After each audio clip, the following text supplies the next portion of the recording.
Tidak sungkan apalagi canggung. Setiap pagi hari, anggota Satgas membantu Rusmi membersihkan rumah sebelum berangkat ke lokasi sasaran fisik TMMD ke-110 Kodim 0813 Bojonegoro.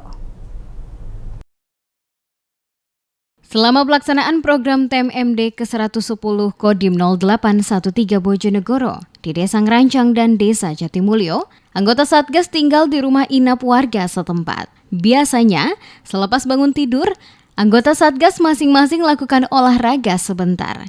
Kemudian, anggota Satgas menyempatkan waktunya untuk membantu Rusmi bersihkan rumah sebelum berangkat kerja ke sasaran fisik TMMD. Mulai dari menyapu, mengepel, mencuci piring, dan kegiatan membantu lainnya. Setiap pagi dilakukan anggota Satgas bersama-sama setiap hari. Kegiatannya normal, bangun pagi, olahraga masing-masing, bersih-bersih, nyapu, ngepel, bantu ibu-ibunya bersih-bersih, mandi, sarapan, berangkat. Responnya sangat baik, malah orang sini anggap kami seperti anaknya sendiri.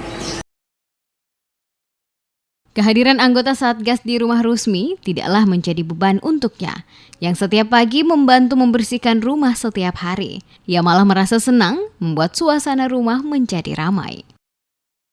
Mboten ngerepoti, tambah senang, Bu.